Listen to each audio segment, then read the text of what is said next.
Welcome back to Chapter 4 of Hidden Gems, where I analyze Chapter 4 in all of its glory to find the hidden things and stuff that you might have missed watching the episode, chapter, or so that you wish to call it.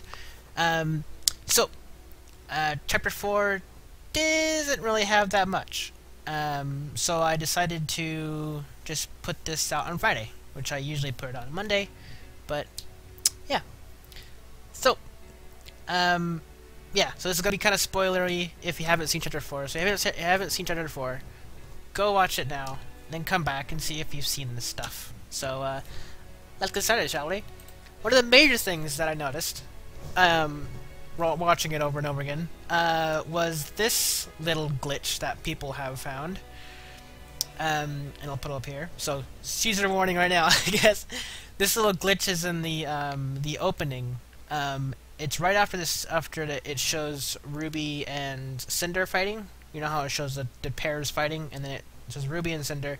Right after that, this, like, 22 frame second long, thing appears. And, yeah, this is a glitch. It's never seen it in the opening before, so a lot of speculation happening.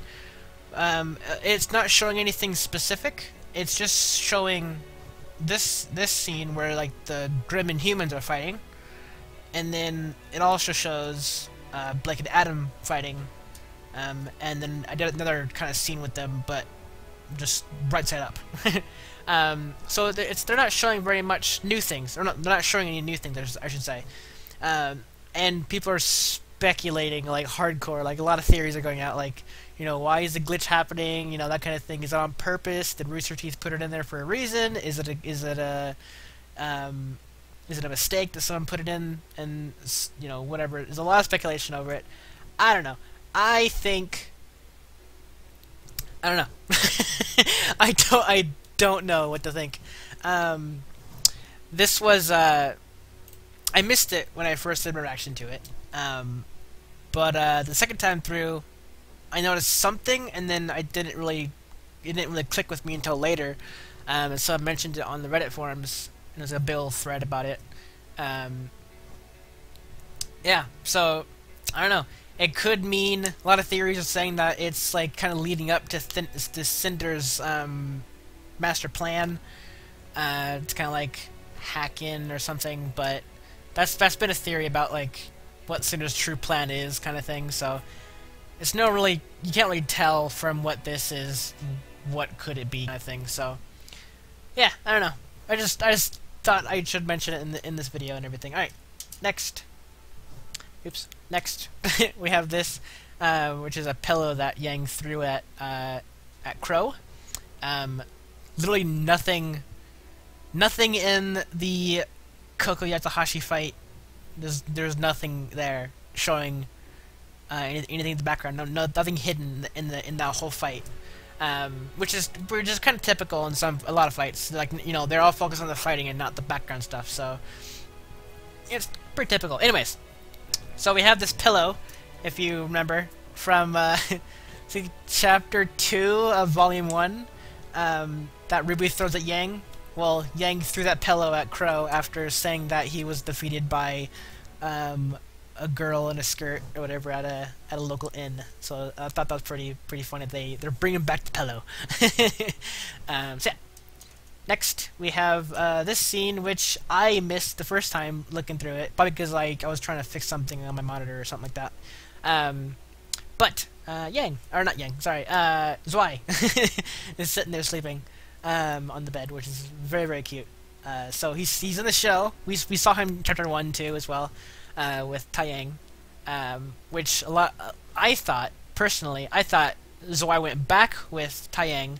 But apparently Zwei is still around, so very, very cool. I can't wait to see more of Zwei and his his semblance, because like every animal has a semblance, right? Even anybody has a semblance, or the aura, I should say. But the Grimm are the ones that do not have the aura. So every animal, living creature has an aura except Grimm. So Zwei has an aura, which means he has a semblance too. So yeah. That's what they teased at, that's what the RWBY team RWBY animation team, RWBY production team, whatever, they teased the fact that that can actually happen. So yeah, we'll have to wait and see what becomes of that. But it's cool to see him right there sleeping. Next up, we have a very an emotional thing. If you missed it, Crow says, "Never stop moving forward," which was a Monty Ohm quote, and they kind of snuck it in there with Crow's big speech about never giving up, that kind of thing. Never stop moving forward is what he said. So yeah, it's a very, very cool kind of nod to Monty there, and I don't know, they always have nods and stuff to Monty, which is very cool. I highly enjoy it. Without Monty, we wouldn't have RWBY, so you gotta say thanks to that. Alright, so next up we have this, which I'm gonna kind of speculate here on what I think this might mean. It's not hidden by any means, but it's sort of a little hidden in the fact that you might not know what it is. Basically, this is the sword from the giant guardian knight creature thing that Weiss fought in her trailer, the white trailer for RWBY. It's the same sword. So basically, what that's the hidden part, is it's the guardian weapon, or not guardian, but knight. It's a giant knight weapon. My speculation theory now, and I'm gonna put out here, is because Weiss said, "Now think of your fallen foes, the ones that force you to push yourself past who you were and become who you are now." So basically what she's saying here is, it looks to be like any grim or foe that she's defeated, she can like summon it. Like the whole premise is the Weiss family, or not Weiss family, the Schnee family. There we go. The Schnee family can summon things with their glyphs. It's like a hereditary semblance with their whole family. There's a lot of theories that this creature, the knight, is not a Grimm, or it's not a bad guy. It's a summon by, well, one person said it's the Schnee, or Weiss's father. That was one theory. It was her father that summoned the knight to prove that she can be out on her own, kind of thing. But I'm thinking it's Winter that summoned the knight, because Winter seems like a teacher to Weiss. Weiss like learned everything from Winter, and Winter was the only kind of motherly figure in Weiss's world. So it's, it seems very kind of straightforward that Winter would be testing Weiss here, just to either prove herself, or just training, doing something, training for the test to enter Beacon, or just in general trying to train up or something. And Winter's there behind the scenes somewhere there, just making sure Weiss gets the training that she needs in order to succeed. Another thing I wanted to quote here that she said, "Think of them and watch as they come to your side." So that was another kind of quote from the start of it that says, "Now think of your fallen foes, the ones that force you to push yourself past who you were and become who you are now." And then in the later bit, she says, "Think of them and watch as they come to your side." So yeah, that's basically the whole thing she said. So yeah, so anyone Weiss defeats, she can call upon to be a summon. Which is very interesting, because I wonder if it's only by her hand. If the foes that Weiss defeats are the only ones that she can summon. So, the Nevermore, for example, she helped with that, but she didn't get the killing blow with the Nevermore. So I'm wondering if she actually has the ability to summon the Nevermore that they fought in Players and Pieces back in Volume 1, Chapter 8.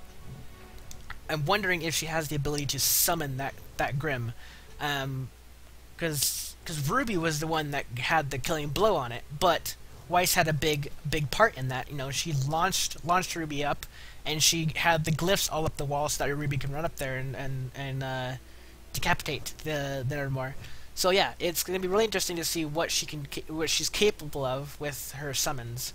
But it definitely seems like her first summon is going to be this giant guardian thing, knight, what do you want to call it? Yeah, it's very interesting. People mentioned that the knight in the trailer, when Weiss killed it with the final glow of her blade or whatever slicing through the knight exploded into white dust, similar to the same fashion as Winter's Beowulf that she summoned in this chapter, to kind of show, you know, Weiss what she's capable of, kind of thing. And she's like holding a little glyph in her hand, and then like, it explodes, and then there's like a Beowulf behind her. So like that kind of sheen, the white, you know, sheen, is what I'm thinking of. Is the only like connection between the knight and what she's summoning, kind of thing. So yeah, that's what a big speculation right now is the knight is going to be a summon that she can do. But I think my big theory is that Weiss is going to, like a last-ditch effort before she's defeated or something, like just like almost defeated kind of thing, she summons this mighty knight to help her out, and they end up winning the match or something. Because if you remember, Weiss and Yang are going into the doubles round, and we're not sure when they're gonna fight next. But yeah, that's what my big theory is. So if it comes true tomorrow, then yeah, I have this video as proof that I called it. But yeah, so I'm really looking forward to seeing the Giant Knight again. I wonder if it is going to legitimately be the Giant Knight, or if it's going to be like a smaller knight, like, you know, human-sized knight, or if it's going to be a small knight or something, because the sword's a little, you know, tiny. But yeah, so it'll be really interesting to see what comes of that. I was gonna put in here as a little, like, you know, humor thing, saying that the giant caterpillar is gonna be like a boss or whatever. I don't know. I was just being weird. But yeah. So like I said, that's literally it. That's all that this chapter had. There's not very many hidden things in it. So, which, you know, is bound to happen every once in a while. This scene had a lot of backstory, which was very, very cool and very appreciated. We got a lot of cool backstory and teachings from the two teachers of Team RWBY, Crow and Winter. So yeah, we got to see a lot about the teams, or a lot about, you know, the teachers of the team, and yeah, we kind of are starting to sort of piece together what Cinder's doing, but there's no real clear goal here other than to just win the tournament. But I don't know. There's a lot still that we don't know about, so yeah. So, thank you so much for watching. This has been a very short Hidden Gems, but like I said, there's not many hidden stuff here to talk about. Just a lot of theories, and a couple flashbacks with the pillow. It was like a callback to Chapter 2, or Chapter 3, I should say, of Volume 1. And then Zwei again, of course, and all that stuff. Yeah. So yeah, I might do these videos every Friday, if there's not that much stuff in the chapters, like this one. But if there's a lot of stuff, like, you know, Chapter 1, Chapter 2, Chapter 3, Chapter 1 and 3 had a lot of stuff, and that took me a little longer to do those episodes. So yeah, that had to wait till Monday to do that. But yeah, small episodes like this that didn't have very much. These videos will just be shorter, and I'll put them up on Monday because they're easier to do that. So yeah. So thank you so much for watching, and I will see you next week or next week for the Chapter 5 Hidden Gems once that episode comes out. So yeah, thank you so much for watching, and I will see you next video.